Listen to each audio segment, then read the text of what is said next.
First of all, guys, I want to thank you for all your tremendous support. Just an update on my son Daniel, Yerachmiel Daniel. He's doing great.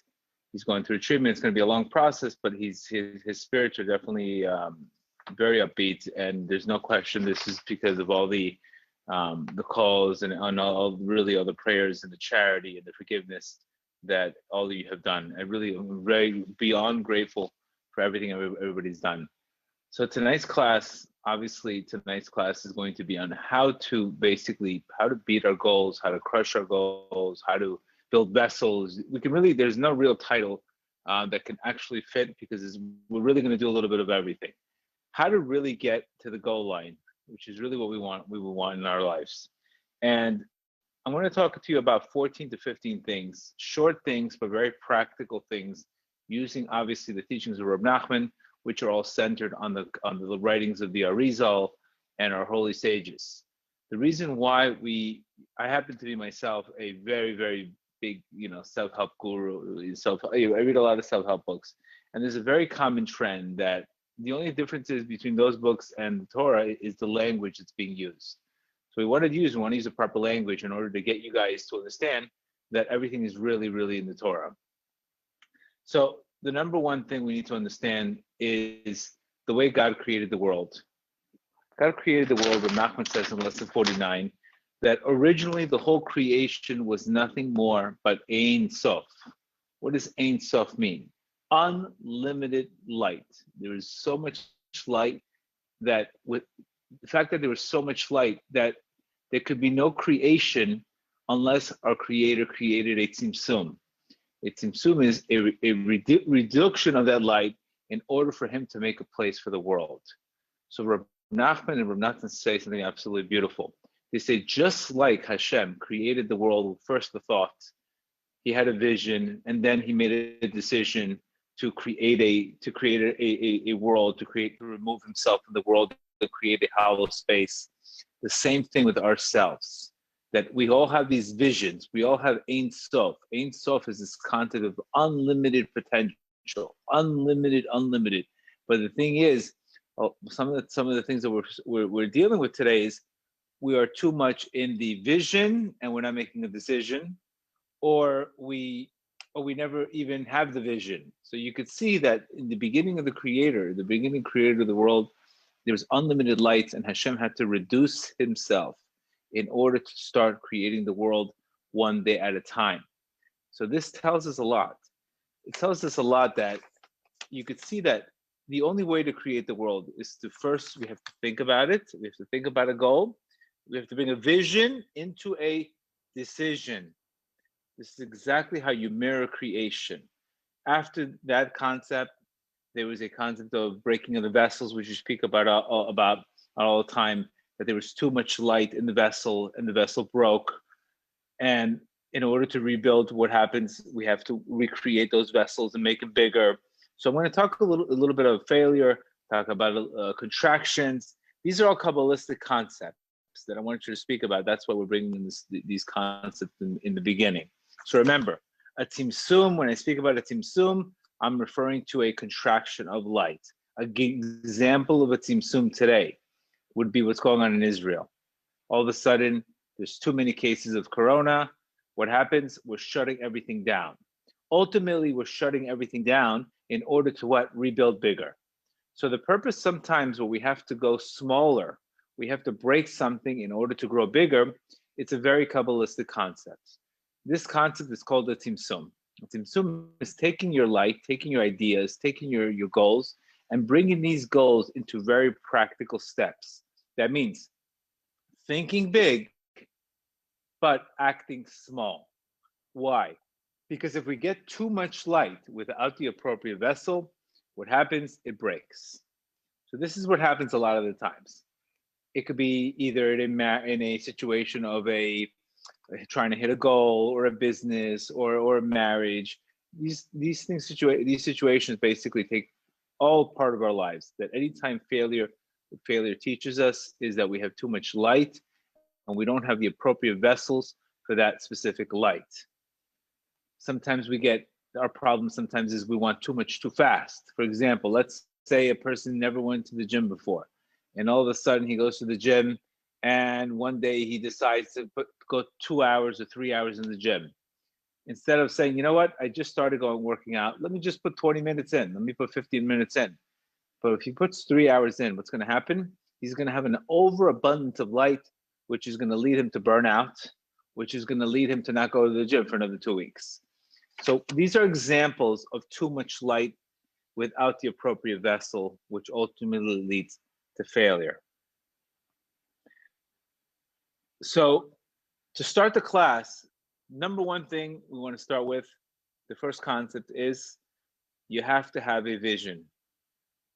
If we don't have a vision, as Shlomo HaMelech says, without a vision, the people perish. We are meant to hit goals. We are meant to develop our souls. We are meant to be, a person's meant to have goals. We can't just wake up and say, what are we doing? Where are we going? We have to have goals in our lives. So the first thing is begin with the goal. We have to have a vision. Reb Nachman says in lesson 62, in wisdom, he says, human thought has tremendous potential. Thought can actually bring things, even inflation. When thought is so intensely concentrated, it can create great influence. Every faculty of the mind, both conscious and unconscious, down to the innermost point, has to be focused. And what he's saying here, however, a diffused vessel is like an incomplete vessel. When you're not really focused and you don't really see the goal, it's like an incomplete vessel. He also says in the same thing. This is exactly how he was able to have so much success in his studies. What he would do is, instead of just waking up and studying, he would envision himself doing 4 pages a day. And the next day he would do 3 pages. He would have such a vision that before he even started doing anything, he already saw it happening in his mind. This is teaching us that also, before we want a goal in our lives, we have to have that ratzon. We have to have that vision really strong. Because if the vision is not there, the rest is really gone. So that's the first thing.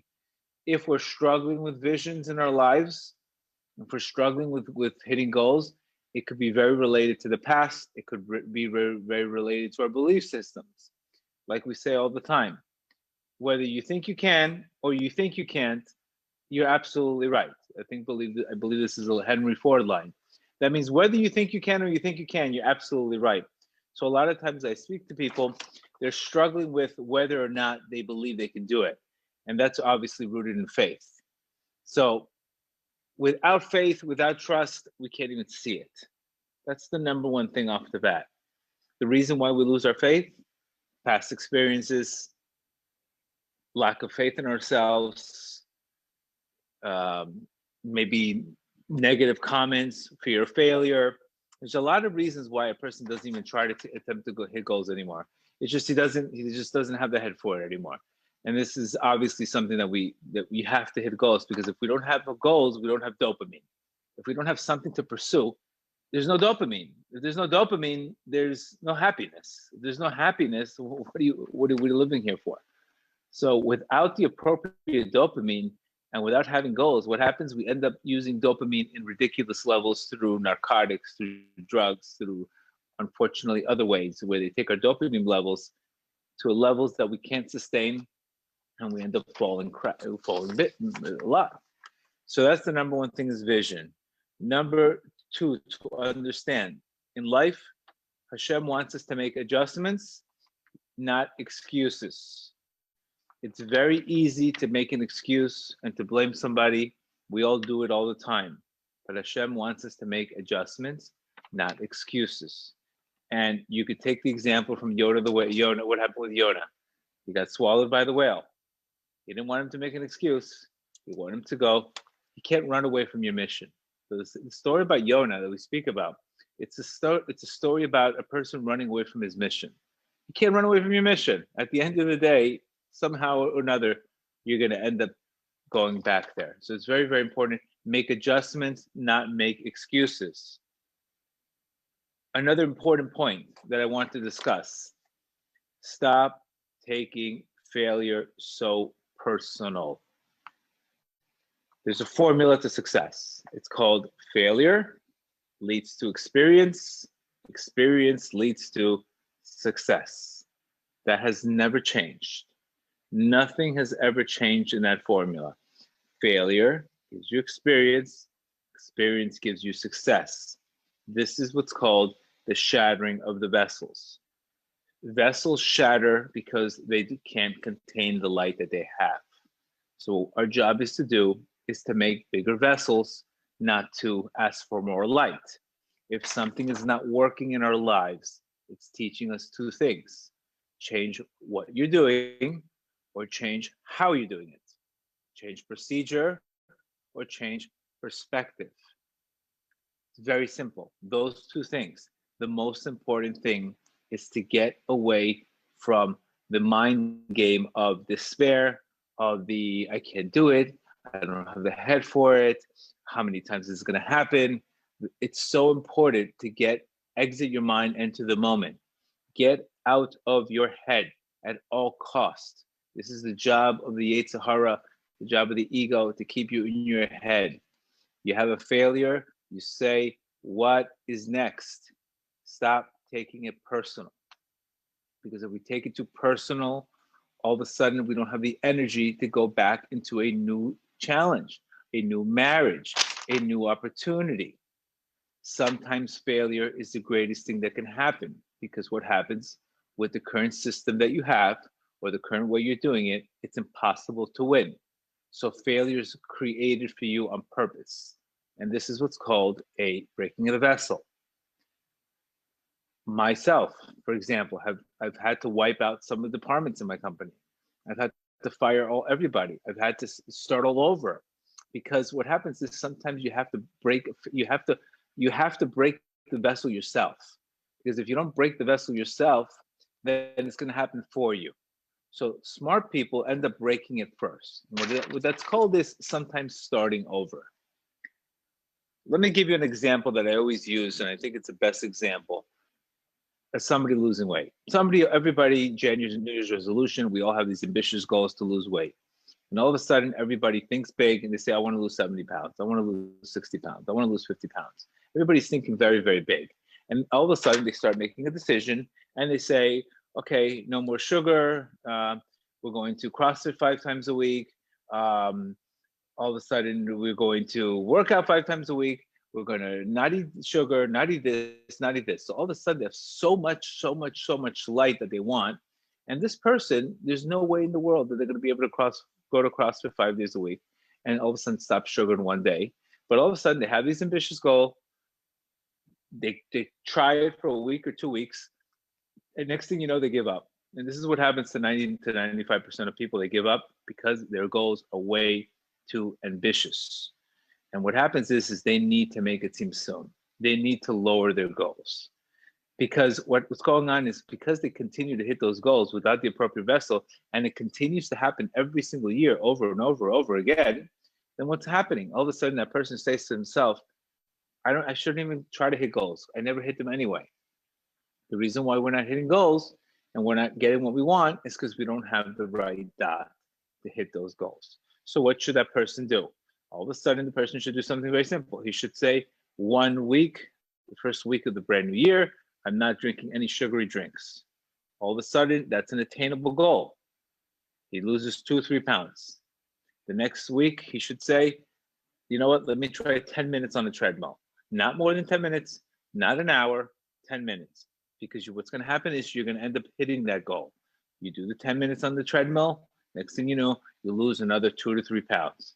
The next week, you say, you know what, I'm going to have sugar only 3 days a week. Can you hit that goal? Yes. All of a sudden, the next week, you hit that goal also. Now you're down to 8 pounds. All of a sudden, the 4th week, you pick up a little bit extra. You pick up something extra, maybe a little bit, maybe one day a week of more intensive training.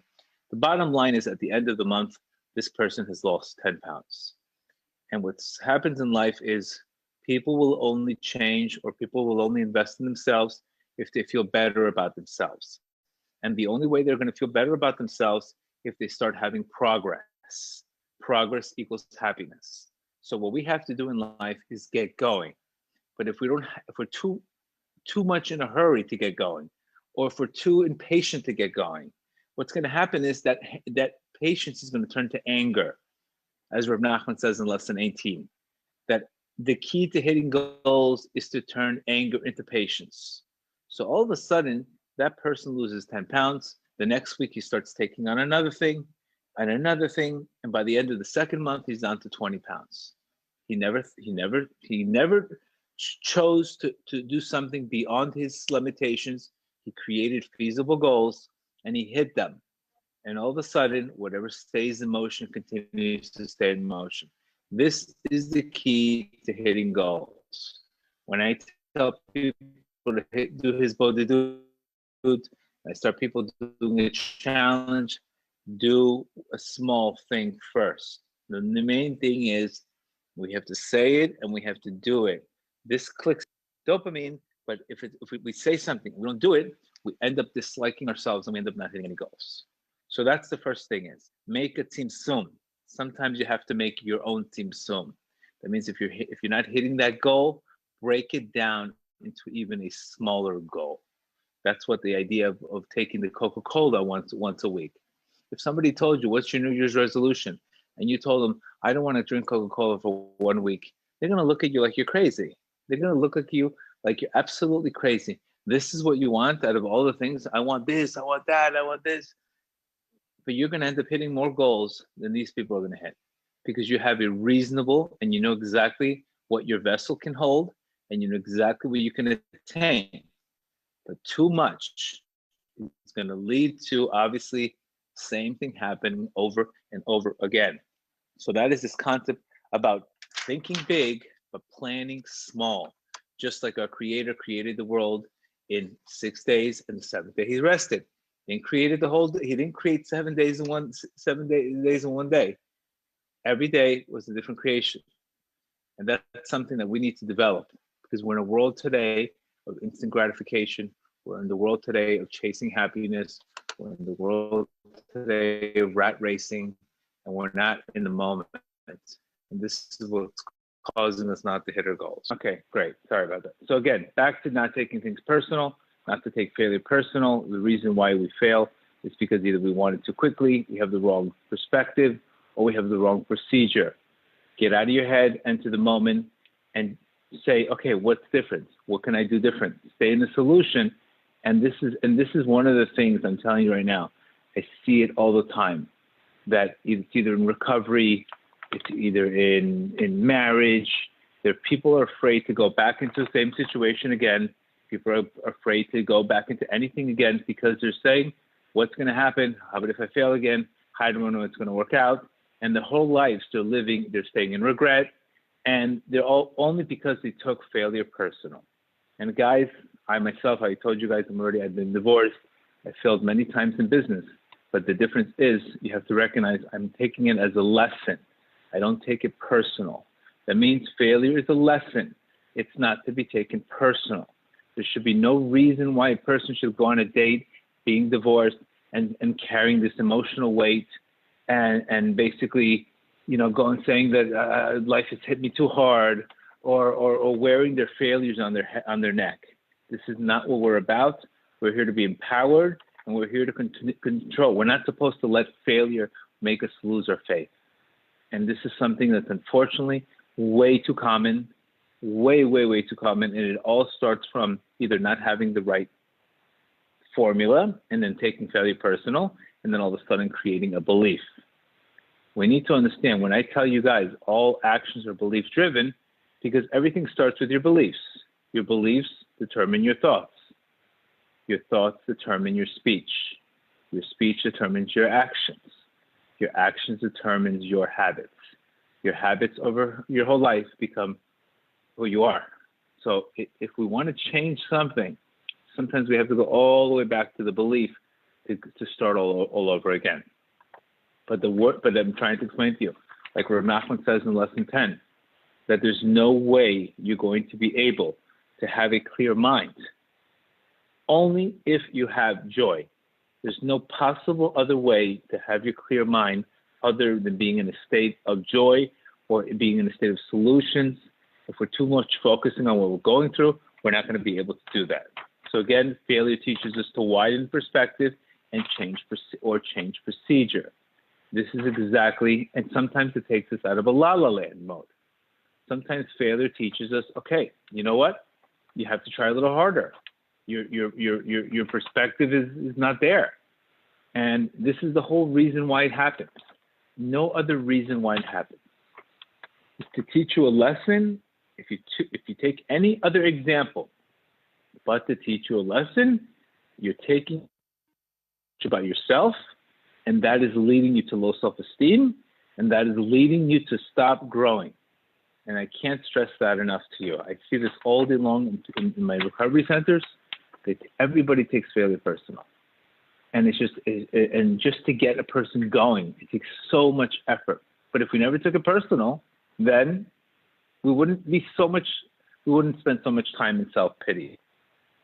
And this is why, if you look at the Sfirot in Kabbalah, we have Sfirah of Chesed. What does Chesed mean? Be kind to yourself. Chesed means right now it's not the time to beat yourself up. If you just fell, use Chesed for yourself. Use Chesed for yourself. Lift yourself up with Chesed. Find good points in yourself. That's not the time to beat yourself down when you got knocked out in life. That's the time to use Chesed. Now, when a person's succeeding and he's rolling, then he could start using Gevura. He can using restraint to not get too cocky, to not get too ahead of himself. But there's a reason why God created the Chesed. Chesed is because you need to pick yourself up when a person's right after a failure. It's also very important. Another concept of this class is Hashem is expecting us to use trust. He's expecting for you to take a shot in life. The people that want things for certain, or they need to be certain about it, or they need to be, everything has to line up, those are the most anxious people in the world. The people that are trying to control the outcome of events, the people that are trying to find certainty in events, those are the people that have more mental issues than regular people that have simple faith. Because those people are trying to find every single angle to try to control something or to make sure it's 100% certain, and you're trying to go for something that completely does not exist. It does not exist. Certainty does not exist. You have to start getting comfortable, being uncomfortable.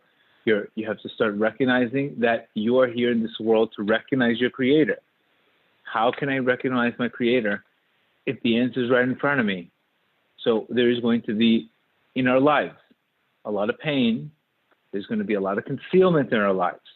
There's going to be a lot of tests in our lives. There's going to be a lot of challenges in our lives. But the whole reason why these challenges are there for you, and remember, there's times that your Creator takes away your dot. He takes away your awareness. Because have we ever recognized that we went through something, and while we were going through that situation, it's like, I know I can get out of this situation. I've gone through this before, but at the present moment, it seems like the obstacle's 10 times the size. Because sometimes your Creator takes away your awareness. So you experience that test. So you experience that situation. Because obviously, if you had the dot, you would fix it. So He gives you situations and you experience. So also, recognizing the challenges, whether you can handle the challenge or not. Also, recognizing that sometimes Hashem is making you go through a challenge to learn something. Don't always think, oh, I'm not smart enough, I'm not mentally strong enough. No, you could be the strongest mentally strong person. Hashem will still take away your knowledge from you in order for you to experience something. And I'm telling you this because I'm going through it myself, and I'm teaching this stuff. So I know what to do. I memorize all these classes. And yet, sometimes, in the biggest challenges that I have, it's like, oh my God, I don't know what to do. I know what to do, but I can't do it. It's because that situation is being withheld from me. It forces you to cry out to God. It forces you to rely on your Creator, and then He gives you the answer right back to you. So understand that concept also. It's not like I got to be the smartest person. I got to be the most successful person. No matter how much you know, no matter how smart you are, you will be taught a lesson in life. I promise you. I guarantee you that. So the bottom line to that point is spend more time getting going and going. Remember, as soon as the vessel breaks and I fix it, what happens? Now I have a bigger vessel. So every single time after a broken vessel is created, and you have a new mindset, and you have new dots, that vessel is not the 10-pound vessel anymore. Now you have a 20-pound vessel. So experience and failure actually expands your vessels so you can receive more. So after every failure comes a brand new vessel. And we need to understand that. So if you think about it, if you really, really think about it, you would want to spend more time getting going, getting the lesson quickly, than trying to shy away from failure. Because if you recognize that you have to fail fast, fail often to get the lesson, you spend more time taking chances and less time on decision fatigue. Is this going to work out or is this not going to work out? Very, very important concept. There's a great book called Fail Fast, Fail Often, which basically speaks about this concept that after every failure, we get a brand new vessel, and that new vessel, it constantly expands, it's an amazing thing. But the key is to understand that. The key is to understand that your Creator is doing everything for you, not to you. The key is to understand that everything God's given you is ultimate mercy. It's just sometimes we don't see it. And I can't stress that enough to you. You can't see the mercy, but at the end of the day, it's only mercy all the time. We just can't see it because sometimes it's beyond our comprehension. There's a great formula that I did this week called the motivation equation. The motivation equation was made by Pierce Steele, and the motivation equation basically says that you have a value, you have expectancy, and then you have impulsivity, and you have delay. What this is basically saying is value means desire. How value is that? How much is that goal worth to you? How valuable is that goal to you? How much desire do you have that goal? Times expectancy. Expectancy also means confidence. How confident are you in that goal? Divided by impulsivity and delay. What does that mean? What does the delay part mean? Why do we delay things? We delay things because of fear. We delay things because of fear. So if we go back to this equation, value means faith. Value means desire. Expectancy means faith, confidence, divided by impulse versus times delay. What this is showing me is that faith and desire bring me closer to my goals, and impulsivity and fear bring me away from my goals. What is this telling us here? This is the same formula that they had in Egypt. How come only 20% of the Jews got out of Egypt? What were they lacking? Basically, they were lacking faith and desire. Our sages say they had no desire to go, and they had no faith to go. Now, what do we do if we have a situation where we don't have faith or desire? Just don't want it. You don't feel like doing anything. Then you have to recognize, okay, if I stay in the same position that I am right now for another 3 to 4 years, how is my life going to look like? Then you have to start getting enough leverage to not doing it. That means if I don't do it, it's going to be pain. And all of a sudden, if I do it, it's going to be pleasure.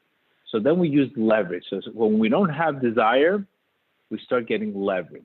We start getting a situation where we say, listen, if you don't fix it, if you don't get enough leverage in this situation, you know what's going to happen? You're going to end up, this is going to be painful, delaying something.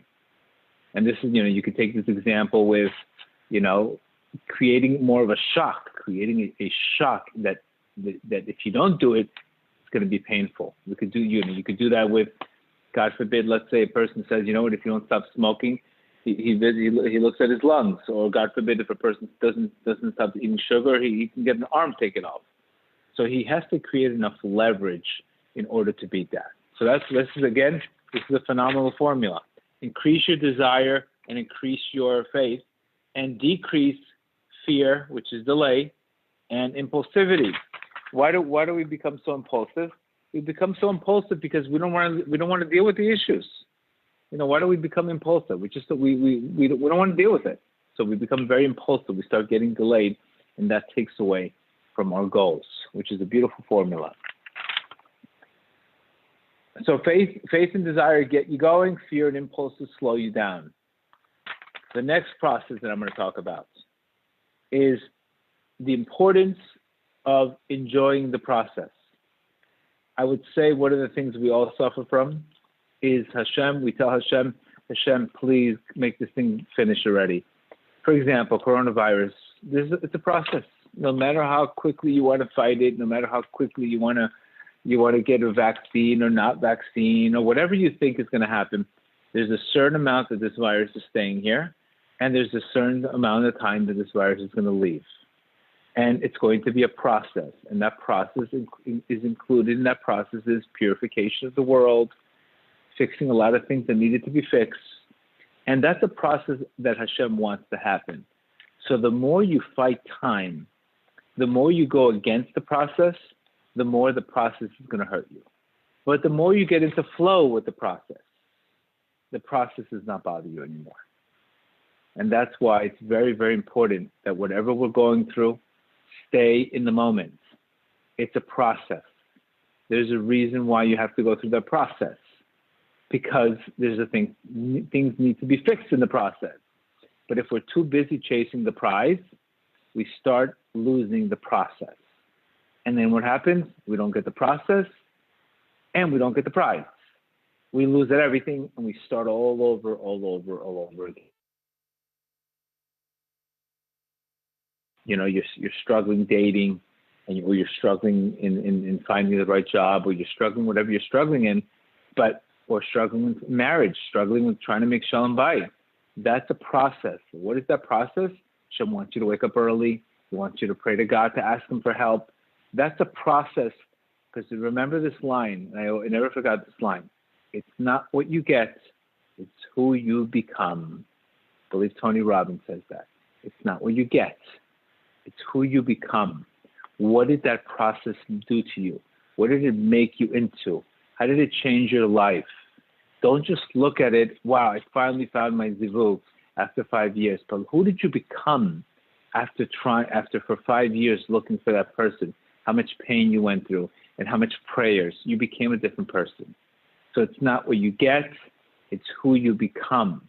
This is a very spiritual concept, that Hashem wants you to focus on what you're becoming, the new you, not give it to me. He can give it to you tomorrow if he wants to, but he wants you to go through the process. And that process requires purification, and that process requires building, and that process requires trust, and that process requires faith, and the process requires staying in the moment, and that process requires tremendous amounts of patience. But ultimately, patience is the ultimate cleanser, because patience teaches you to let Hashem control instead of you taking control. This is the difference between patience and anger. And they're both related in your nose, which is breathing in or being frustrated out. It's a very, very, very important concept. Rav Kook speaks about that many, many times, and he gives us an example that the fourth day of creation, the fruit, the bark of the tree and the fruit were completely tasted the same. That means people lived in a situation where everything tasted the same. There was no separation between the process and the prize. But because the fourth day of creation, the earth complained, the process and the prize became two different entities. So now we start chasing happiness instead of recognizing the process.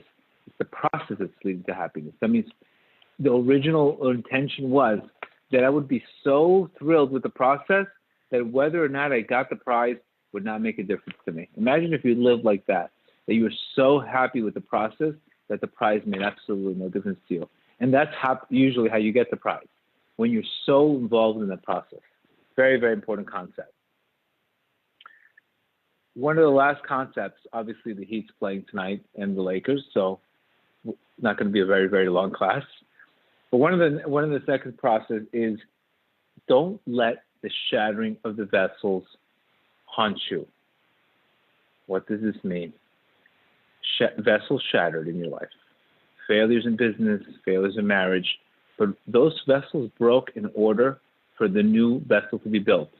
They are not meant to shatter you and keep you in trauma forever. The vessel broke. Look at the 20-pound chandelier. Yes, the 10-pound chandelier broke. It had to break for a 20-pound chandelier to come. Don't let those broken vessels haunt you. And sometimes those failures are haunting us. They're haunting us, and they're taking away tomorrow from you. So it's very, very important. If the vessel broke, create a new one. Trauma is not to break you. Trauma is there to make you. A very important concept. To recreate yourself and recognizing that was all for the rest. And the last thing is retreat is the beginning of defeat.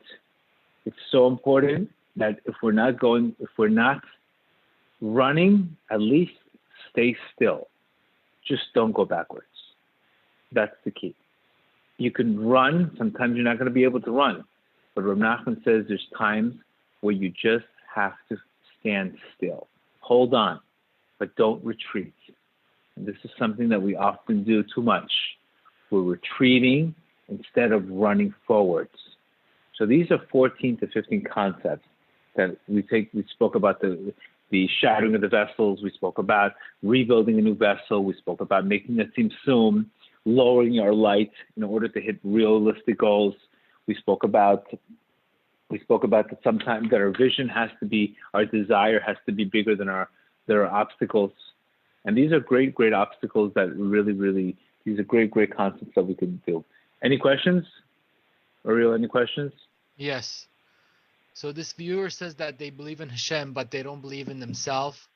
How does one work on believing themselves, and how do they work on the concept of being worthy of receiving?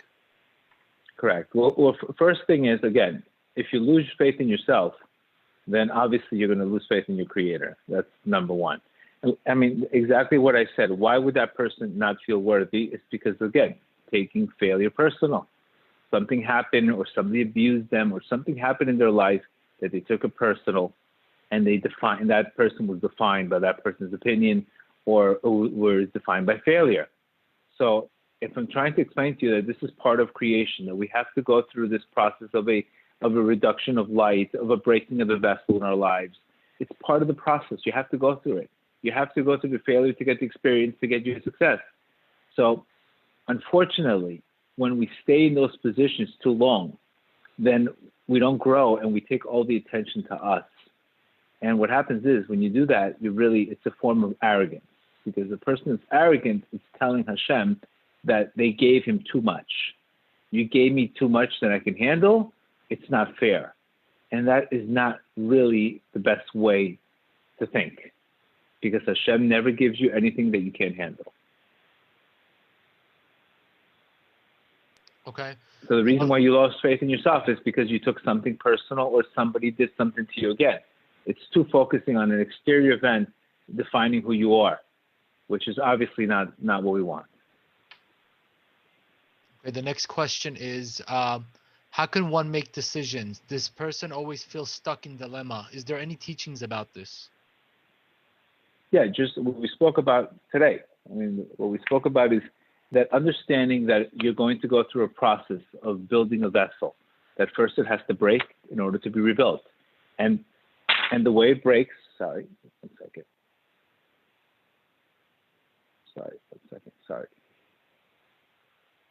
I'm sorry. The whole point is that you're going to learn on the way. You don't just get to success without going through failure and experience. You have to go through the process. No matter who you are, no matter what you know, you have to go through a process. And we can't just skip the process. So sometimes a person's stuck in decision making because they want to make the right choice or the wrong choice. But either way, they have to get experience. Without taking any kind of action, you never get experience through failure. So sometimes we want to protect the ego too much by making the wrong decisions. But I'm trying to explain to you right now, many times people get to success through failure. And I could tell you almost everybody that I know that's been successful, they've gone through that process. You have to go through that process. There's no way to skip the line. The key is get out of your head and just start making one decision. Whether it's the right one or the wrong one, at least you made a decision. And then you'll find out if that the decision is the right decision. Did you win in that decision or did you learn in that decision? You can't lose. Either you win or you learn. There's no such thing as losing. It's either education or you made the right decision. So not doing anything is just fear, which is what we spoke about here. Delay is rooted in procrastination. Okay, going back to the concept of creating a vessel, could you just go in depth of how one could really create a vessel? And a follow-up question is, how could one create the proper vessels during Sukkot? Again, what gives you a vessel? What makes a vessel bigger is called dat. Dat. When you have dat, you have a vessel. The more dat you have, the more knowledge you have, the more you can know how to deal with situations. For example, if I'm going to hire an employee, let's say for $18 an hour, just to give you an example, and that person has no experience in a specific situation in the business. So I'm going to learn through her mistakes, and the price is $18 an hour. But let's say I don't want to deal with it. I don't want to go through the mistakes. I don't want to go through the trial and error. I'm going to find an employee that's $40 an hour that has already gone through all those mistakes, that already knows what to do in failure, and I'm paying a premium of $40 an hour instead of paying $18 an hour. So from the $18 to the 40 hours, what's the difference between two employees? Experience. Because what happens is failure teaches you experience, and experience has a value, and experience ultimately gives you to success. So the more we go through life and the more we pick ourselves up from failure and the more we start learning from our mistakes, the wiser we become. The wiser we become. I remember when I started praying, I originally used to start praying and I would be waiting like all of a sudden, okay, when's this prayer going to be answered already? Nothing's happening. I prayed and nothing's happening. Look at my days. And I had no idea that if you have expectation in prayer, not only does your prayer not get answered, but it goes against you. So I was sitting there frustrated, annoyed, and sitting there, how come my prayers are not being answered? Am I doing it right? Am I not doing it right? And I was so frustrated that I was completely burnt out and I didn't want to pray anymore. But then I started reading, saying that if you pray with an expectation, it's a form of arrogance. So that experience of me being frustrated and praying with all kinds of expectations that failure gave me experience. Once I recognized, oh my God, who am I to tell God when he's going to answer my call? I was so embarrassed. So what did I do? I took a step back, I prayed, and I completely let go. And all of a sudden, things were working out. So that situation of me failing and doing something the wrong way gave me experience, which led me to a different prayer, which gave me dat, which led me to the prayer get answered. So it's usually failure that gives you the experience, and that's how you build a bigger vessel, etc. I hope that helps. But too many people are shying away from failing because they're afraid of what people say. They're afraid of what they're going to think about them. They're not doing it based on their soul. They're doing it based on what will they think. And it's the wrong way to live.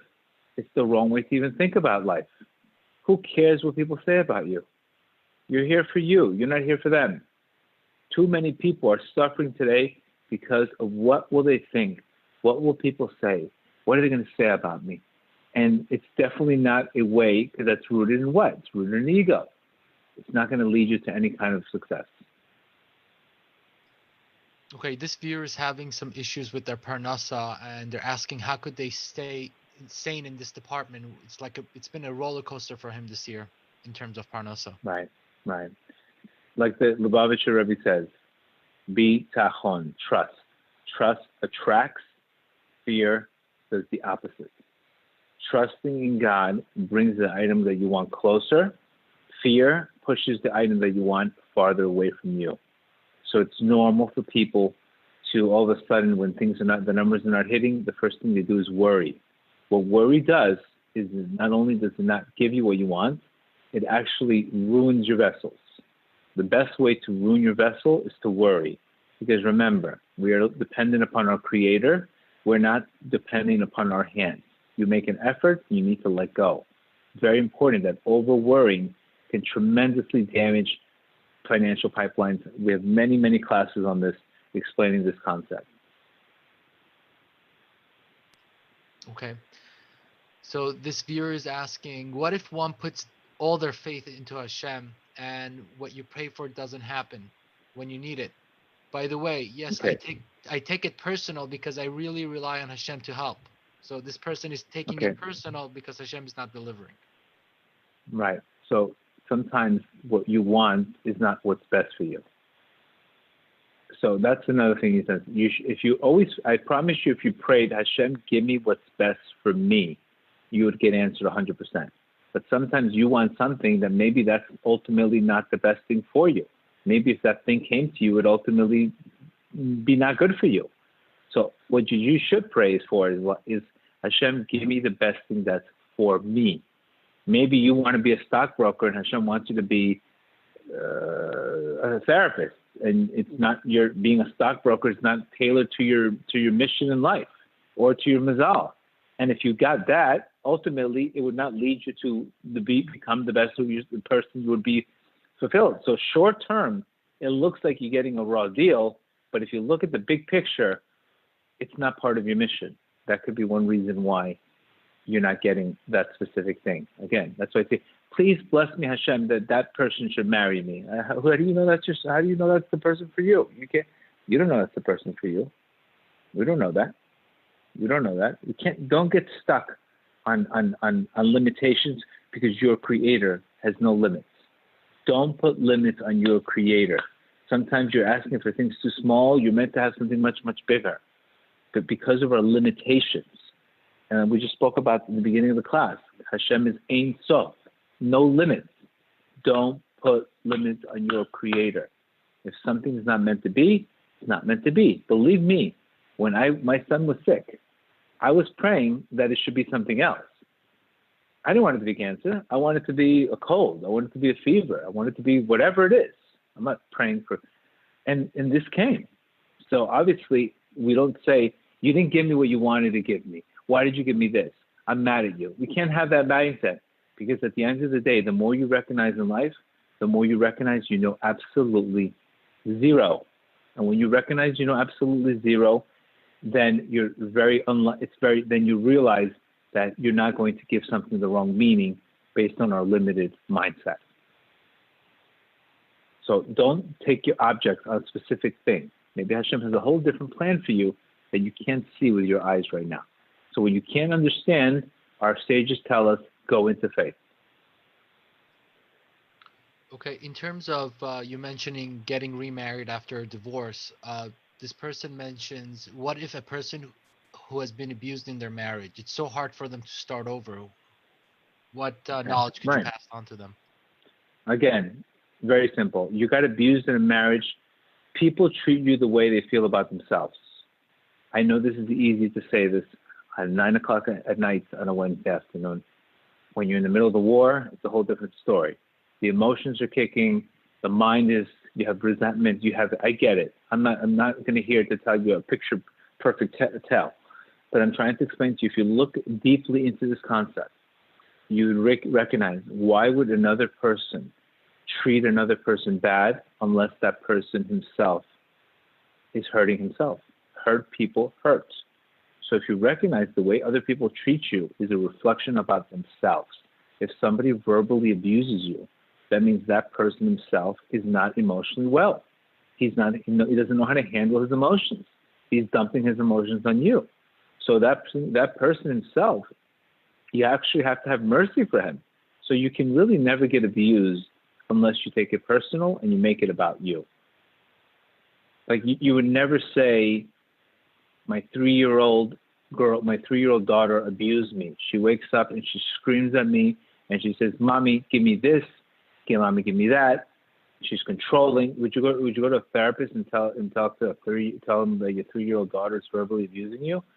The therapist will tell you, well, it's a 3-year-old daughter. She doesn't know how to speak. She doesn't know how to express herself. This is pretty much the same case of a grown adult in a smaller body, smaller emotional body that doesn't know how to talk to people, doesn't have dot. So he'd rather abuse people for control or anything else. But the last thing you should do is make it about you. Don't make it about you. That means whatever happens to you is not always about you. And I know it's very difficult to do that. You might need some therapy for that. But if you think about already what that person made you feel, now that person is also stopping your growth and stopping the rest of your life. Don't you think the damage is already done? Don't you really think you should have more, move on with your life instead of continuing to have, unfortunately, that story? And you also don't want to go into a new marriage saying that you were abused. The last thing you want to do is, oh, why did you leave your marriage? I was verbally abused. It's not a good look. We want to say it didn't work out. It didn't work out. The last thing you want to do is walk into a new relationship and say you were abused. People are not going to want to deal with you, and they're going to look at it as a legitimate abuse. It's not something you want to start a new relationship with. Just my own opinion. I hope that helps. I would strongly recommend by David Lieberman on this. He speaks about this all the time, or listens to classes on why we take things personal. But really, if you think about it, if the way somebody treats you is a reflection of themselves, technically, you can really never get verbally abused unless you make it about you. I know it's easier said than done. I know it's emotional, but I'm trying to explain to you, technically, it doesn't exist unless somebody physically abused you. It's a different story. Okay. You mentioned that we should take small steps towards our goal, but there's also a mentally or of taking big steps and acting big. Can you clarify? Sure. I mean, you can act big if you have a big vessel and you can handle it. For example, I can go buy another rehab because I know how to run another one. But if I never ran another rehab, if I never had a rehab and I didn't understand how to run it, I can't go buy 2 rehabs and have never ran one. So acting big with appropriate dot and knowledge, yes. If you have knowledge, if you have an understanding, yes. But not if you have no dot. You can act as big as your vessel is. Okay. Does that make sense? Does that make sense? I hope I clarified that person. It's based on the person's dot, the person's knowledge, whether he can act bigger. The more knowledge, the bigger your vessel. Of course, you could take bigger chances, but we don't want to put ourselves in a position to fail. So in the beginning, when we're starting something, usually we have to take smaller steps. Listen, when I started learning Gemara again, I started doing the daf again, I didn't learn 25 pages a day. I started learning 1 page, tried to understand it. I didn't go heavier because I know I'm not that strong in that department. So I had to start very small, where if it's Rab Nachman's teachings, I could do so much more because I have so much more experience in that department. Okay, there was a quote you mentioned, think big but do little actions, something like that. They want to know what the rest Think big, but plan small. Like the example about losing weight. Think big. Yes, I want to lose 70 pounds, but planning small means I'm only going to take one goal, which is no Coca-Cola for 1 week. Because what happens is, if we take on too many goals, too much light at one time, and we don't have the appropriate vessel, what happens is it bursts. If you go to a gym, you don't see anybody, you don't see the construction crew coming and knocking out lockers. They don't break, even though there's new members, they're not expanding the locker room. Why? Because they know that people start, they get motivated, and then they back out. People get motivated, but they don't stay motivated. It's a human condition to start something and all of a sudden have the intention, have the goodwill, but all of a sudden it starts fading away too quickly.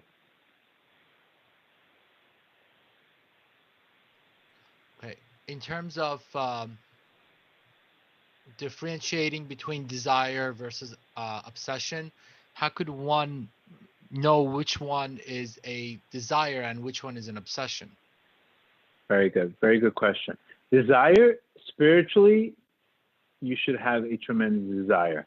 But when it gets to obsession over money, over items that are not spiritual, then that obsession could lead to addictions, and it could lead you to the opposite.